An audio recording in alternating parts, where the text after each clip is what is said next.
Bismillahirrahmanirrahim. Assalamualaikum warahmatullahi wabarakatuh. Perkenalkan, nama saya Indri Oktaviani dengan NIM 12320100054 dari jurusan Manajemen Pendidikan Islam semester 4 kelas B. Di sini saya akan menjawab pertanyaan ujian akhir semester mata kuliah Manajemen Pengetahuan. Baik, untuk pertanyaan nomor 1, yaitu apa yang dimaksud dengan manajemen pengetahuan atau knowledge management dan mengapa penting diterapkan dalam organisasi pendidikan Islam dan tantangan penerapannya di lembaga pendidikan Islam. Baik, di sini saya akan menjelaskan terlebih dahulu pengertian dari knowledge management atau manajemen pengetahuan, dimulai dari manajemen, pengetahuan, dan pengertian manajemen pengetahuan itu sendiri. Nah, manajemen menurut Erteri merupakan proses khas yang terdiri dari perencanaan, pengorganisasian, penggerakan, dan pengawasan yang dilakukan dalam menentukan serta mencapai target yang telah ditetapkan lewat pemanfaatan sumber daya manusia dan yang lainnya. Nah, jadi dapat disimpulkan bahwa manajemen adalah proses pengelolaan yang terdiri dari perencanaan, pengorganisasian, penggerakan, dan pengawasan yang dilakukan untuk mencapai tujuan. Nah, adapun pengetahuan menurut Noto Atmojo adalah hasil dari tahu dan terjadi setelah seseorang melakukan penginderaan terhadap suatu objek tertentu. Nah, dari pengertian tersebut dapat disimpulkan bahwa pengertian adalah hasil dari apa yang telah dicari atau dipelajari oleh seseorang mengenai suatu objek tertentu. Nah, adapun manajemen pengetahuan menurut Townley adalah proses yang dilakukan untuk menciptakan dan berbagi pengetahuan ke seluruh organisasi untuk mengoptimalkan pencapaian visi dan misi serta tujuan organisasi. Jadi, dapat disimpulkan bahwa manajemen pengetahuan itu adalah proses pengelolaan pengetahuan dan juga proses menciptakan dan berbagi pengetahuan di dalam organisasi tersebut agar tujuan organisasi dapat tercapai secara optimal. Nah, adapun pentingnya manajemen pengetahuan di dalam organisasi pendidikan Islam adalah pada dasarnya manajemen pengetahuan atau knowledge management itu sangat penting dan karena memiliki manfaat-manfaat di dalamnya, yaitu bermanfaat dalam mengoptimalkan kemampuan seseorang dan juga meningkatkan keterampilan personal maupun yang ada di anggota dalam organisasi. Kemudian manajemen pengetahuan juga berfungsi atau bermanfaat untuk memelihara pengetahuan yang ada di dalam organisasi tersebut. Nah, selain itu, manajemen pengetahuan juga bermanfaat untuk inovasi agar organisasi tersebut bisa dapat melakukan inovasi melalui perkembangan ilmu pengetahuan. Nah, jadi kalau diterapkan dalam organisasi pendidikan Islam, knowledge management ini sangat bermanfaat karena dengan menerapkan knowledge management, organisasi pendidikan Islam dapat memelihara pengetahuan yang dimiliki, juga dapat melakukan inovasi dari pengetahuan-pengetahuan yang terus berkembang. Nah, juga dengan knowledge management ini, organisasi pendidikan Islam juga dapat meningkatkan kompetensi dan keterampilan setiap anggota yang ada di dalamnya.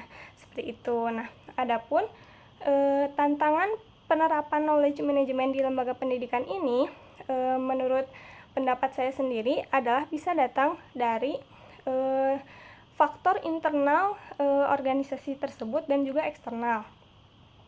Nah, seperti contohnya itu misalnya suatu lembaga pendidikan itu belum menerapkan budaya berbagi pengetahuan di dalam lembaga tersebut. Nah, oleh karena itu ketika manajemen pengetahuan akan dilakukan, itu menjadi tantangan sendiri karena budaya berbagi pengetahuannya belum dilakukan. Nah, selain itu juga salah satu tantangannya itu adalah datang dari kekurangan sumber daya manusia, terus kekurangan infrastruktur yang memadai, karena sumber daya manusia merupakan salah satu hal yang penting untuk mendukung pengelolaan pengetahuan atau knowledge management, dan juga harus didukung dengan infrastruktur yang memadai. Baik, pertanyaan selanjutnya yaitu nomor 2, mengenai perbedaan antara tacit knowledge dan explicit knowledge, dan beserta contohnya di dunia pesantren atau masjid atau organisasi keislaman. Nah, baik, di sini saya akan menjelaskan terlebih dahulu perbedaan tacit knowledge dan explicit knowledge. Nah, jadi knowledge atau pengetahuan itu ada dua, yaitu tacit dan eksplisit. Nah, untuk mengetahui perbedaan keduanya, kita akan bahas secara pengertian keduanya terlebih dahulu. Nah, kalau tacit knowledge itu adalah pengetahuan yang tidak tertulis atau pengetahuan yang bersifat personal yang telah ada di dalam diri seseorang, baik itu kemampuan ataupun dari pengalaman. Jadi tacit knowledge ini tidak ada bentuknya, tidak terdokumentasikan dalam tidak tertulis seperti itu. Jadi hanya ada dalam diri seseorang. Nah, sedangkan explicit knowledge itu pengetahuan yang telah terdokumentasikan atau tertulis dan lebih terstruktur sehingga dapat disimpan atau diakses oleh orang lain. Nah, jadi perbedaannya itu kalau tacit knowledge itu tidak tertulis atau tidak terdokumentasikan, kalau explicit knowledge itu terdokumentasikan atau tertulis. Nah, agar lebih memahaminya, salah satu contoh mungkin di dunia pesantren, contoh dari tacit knowledge adalah di dunia pesantren seringkali umumnya etika atau etika atau budaya yang ada di pesantren itu umumnya bersifat tacit knowledge, karena umumnya itu tidak ada etika tertulis atau pengetahuan tertulis mengenai bagaimana kita bersosialisasi di pesantren, di lingkungan pesantren tersebut. Terus tidak ada pengetahuan tertulis mengenai hal-hal yang harus dilakukan di pesantren tersebut. Nah, itu tuh umumnya bersifat tacit knowledge atau didapatkan, pengetahuan itu didapatkan dengan memperhatikan orang-orang yang berada di dalam lingkungan tersebut. Seperti misalnya ketika kita baru masuk pesantren, kita pasti mengamati kayak senior, bagaimana senior kayak etikanya di pesantren itu seperti apa. Terus kita juga memperhatikan para guru dan ustadznya. Nah, seperti itu. Nah, kalau explicit knowledge itu kan tadi sudah terdokumentasikan atau tertulis. Nah, salah satu contohnya itu adalah kayak materi-materi pembelajaran yang dipelajari di pesantren, seperti misalnya kitab kuning, terus juga misalnya kaidah fikih dan materi-materi yang telah tertulis lainnya yang dapat diakses dan juga disimpan, seperti itu. Selanjutnya saya akan menjawab pertanyaan nomor 3, yaitu bagaimana proses knowledge sharing dapat dibangun dalam organisasi berbasis nilai-nilai keislaman dan kaitannya dengan akhlak kerja, kepercayaan, dan budaya kolegial. Nah, proses knowledge sharing ini atau berbagi pengetahuan ini sangat penting, baik itu dalam perusahaan, lembaga, organisasi, termasuk organisasi berbasis nilai keislaman. Nah, mengapa? Karena proses knowledge sharing ini akan mengopkan manajemen pengetahuan sehingga dapat terjadinya proses berbagi pengetahuan kepada seluruh anggota organisasi. Nah, dalam mendukung atau membangun proses knowledge sharing diperlukan atau perlu dibangun budaya berbagi pengetahuan dalam organisasi tersebut. Nah, caranya salah satunya adalah dengan mengadakan kegiatan diskusi atau memfasilitasi kegiatan diskusi dalam organisasi sehingga budaya berbagi pengetahuan akan terbentuk. Nah, lalu apa kaitannya dengan akhlak kerja, kepercayaan, dan budaya kolegial? Nah, jadi akhlak kerja, kepercayaan, dan budaya kolegial adalah hal yang termasuk untuk mendukung proses knowledge sharing itu terjadi. Nah, contohnya dalam akhlak kerja itu berarti etika dalam bekerja seperti kejujuran dan tanggung jawab. Nah, kejujuran dan tanggung jawab akan mendukung proses knowledge sharing karena dengan kejujuran dan tanggung jawab dari masing-masing anggota akan terciptanya proses knowledge sharing sehingga anggota akan akan terbuka dan dari kejujuran tersebut akan terciptanya kepercayaan dalam organisasi, kepercayaan di antara anggota organisasi. Nah, kepercayaan juga menjadi hal yang mendukung proses knowledge sharing. Nah, karena dengan kepercayaan anggota organisasi akan menjadi terbuka dalam menerima pengetahuan, menerima pendapat, sehingga proses knowledge sharing akan terlaksana dengan optimal.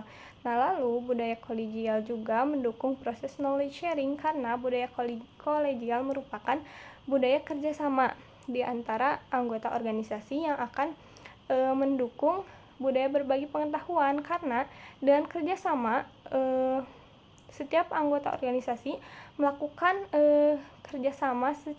bekerja secara tim sehingga proses knowledge sharing tersebut akan terlaksana seperti itu. Jadi pada intinya proses knowledge sharing dapat dibangun dalam organisasi berbasis nilai keislaman dengan cara membangun budaya berbagi pengetahuan itu terlebih dahulu sendiri dan tetap menerapkan nilai-nilai akhlak kerja seperti kejujuran dan tanggung jawab, juga melibatkan kepercayaan dan budaya kolegial dari anggota organisasi tersebut. Pertanyaan nomor 4 yaitu mengenai tahapan dalam siklus manajemen pengetahuan dan mana tahapan yang krusial serta mengapa dan contohnya dalam organisasi. Nah, dalam manajemen pengetahuan tentunya memiliki tahapan dalam setiap proses pengelolaan pengetahuannya. Nah, menurut Beckham tahun 1997 tahapan dalam manajemen pengetahuan itu ada 8, yaitu identifikasi pengetahuan dasar, memformalkan pengetahuan yang ada, menyeleksi pengetahuan yang relevan, menyimpan pengetahuan, menyebarkan pengetahuan, menerapkan pengetahuan, menciptakan pengetahuan, dan yang terakhir yaitu mengkomersialkan pengetahuan.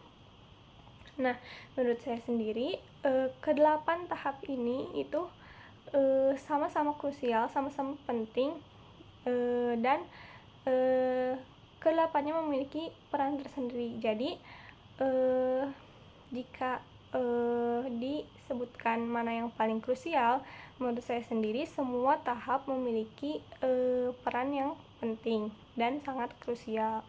Nah, namun mungkin tahap yang paling krusial di sini yang paling krusial menurut saya itu lebih ke menyimpan pengetahuan, karena menyimpan pengetahuan yang ada dalam organisasi itu sangat penting sehingga pengetahuan yang ada di dalam organisasi itu tidak terlupakan begitu saja dan tetap terus terjaga.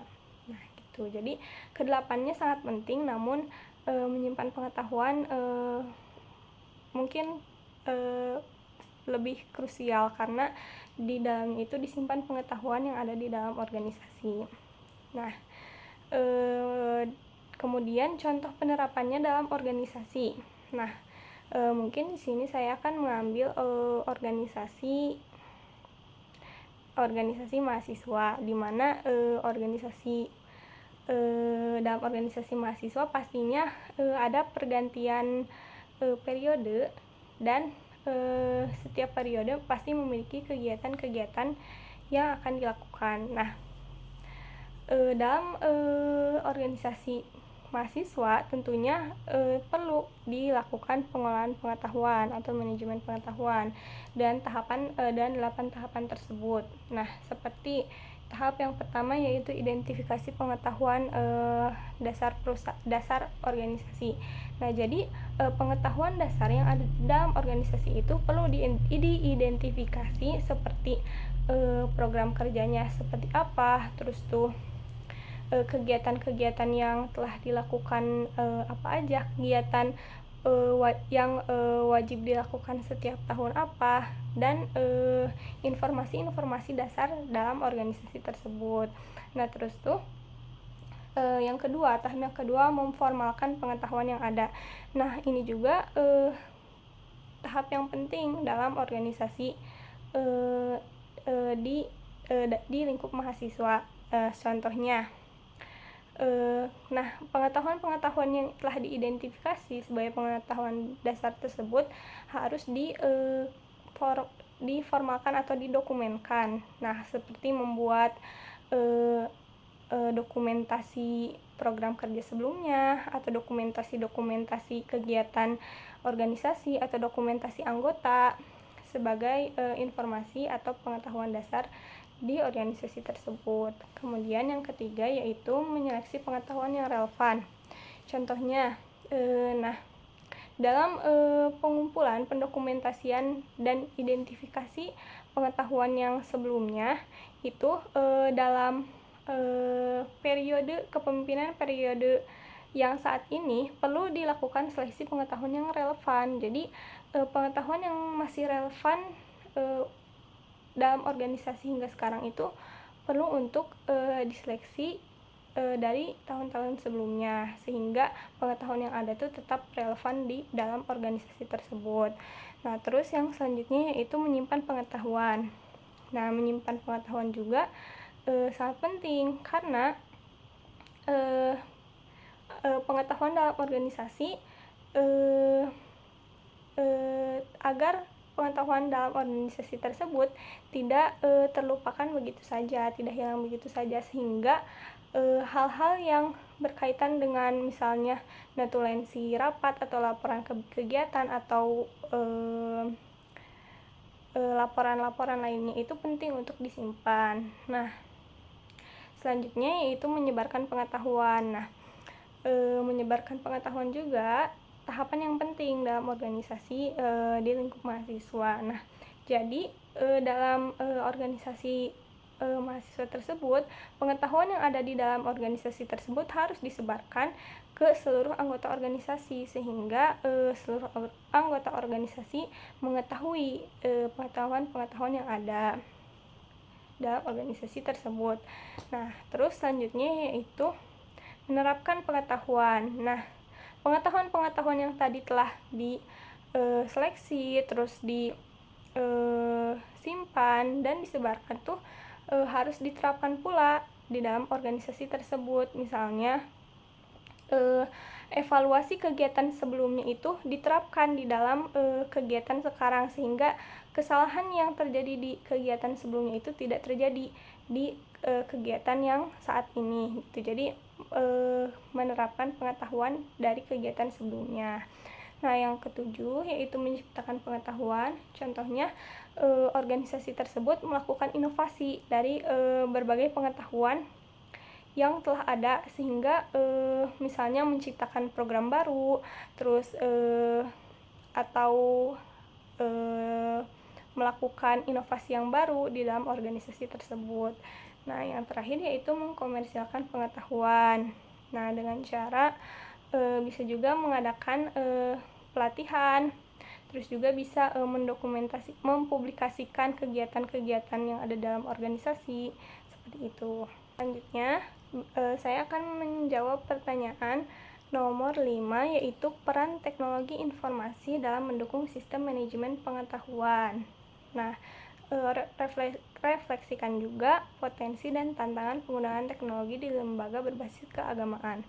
Nah, seiring dengan berkembangnya zaman, teknologi juga kan semakin berkembang. Nah, dalam manajemen pengetahuan, penggunaan teknologi informasi juga sangat penting dan juga sangat membantu dan berperan dalam pengefektifan proses manajemen pengetahuan. Nah, teknologi informasi sendiri dalam sistem manajemen pengetahuan itu membantu dalam mengumpulkan, menyimpan, mengelola, dan juga menyebarkan pengetahuan yang ada di dalam organisasi sehingga pengelolaan tersebut menjadi lebih efektif dan lebih optimal. Nah, jadi teknologi informasi ini sangat berperan dalam mengelola pengetahuan dalam organisasi sehingga pengetahuan dalam organisasi itu menjadi lebih efektif. Nah, adapun potensi dan tantangan penggunaan teknologi di lembaga berbasis keagamaan. Nah, berbicara mengenai potensinya terlebih dahulu. Nah, karena tadi sudah dijelaskan bahwa teknologi informasi sangat berperan dalam mengelola pengetahuan yang lebih efektif. Nah, ini juga menimbulkan potensi di lembaga berbasis keagamaan. Di antaranya yaitu pelestarian terhadap ilmu dan juga memudahkan akses untuk mendapatkan ilmu tersebut. Jadi memudahkan dalam aksesibilitas ilmu tersebut. Nah, terus selain itu potensinya juga itu bisa juga untuk peningkatan kualitas pembelajaran. Nah, dengan teknologi informasi yang dikelola dengan baik akan menimbulkan potensi untuk meningkatkan kualitas pembelajaran. Nah, selain itu juga bisa berpotensi untuk pengembangan kurikulum dan juga meningkatkan reputasi dan dampak untuk lembaga keagamaan tersebut. Nah, adapun tantangan yang dihadapi dalam penerapan teknologi informasi dalam sistem manajemen pengetahuan sendiri itu tantangannya berasal dari faktor internal maupun eksternal lembaga itu sendiri, lembaga keagamaan itu sendiri. Contohnya yaitu salah satu tantangannya itu datang dari budaya lembaga. Nah, mungkin masih ada beberapa lembaga lembaga yang belum menggunakan teknologi sehingga budaya dalam lembaga tersebut belum memaksimalkan penggunaan teknologi, sehingga dalam penerapannya dalam lembaga yang belum menerapkan teknologi akan menjadi tantangan tersendiri. Nah, selain itu tantangannya juga datang dari keterbatasan sumber daya, baik itu sumber daya manusia dan infrastruktur teknologi informasi. Nah, karena kan tidak semua lembaga memiliki teknologi informasi yang memadai, terus juga mungkin terdapat beberapa lembaga yang tidak memiliki sumber daya manusia yang cukup berkompeten, sehingga hal tersebut juga menjadi tantangan dalam menerapkan teknologi informasi dalam sistem manajemen pengetahuan lembaga tersebut. Seperti itu. Mungkin cukup sekian yang dapat saya sampaikan sebagai jawaban dari ujian akhir semester mata kuliah manajemen pengetahuan ini. Mohon maaf bila ada kekurangan.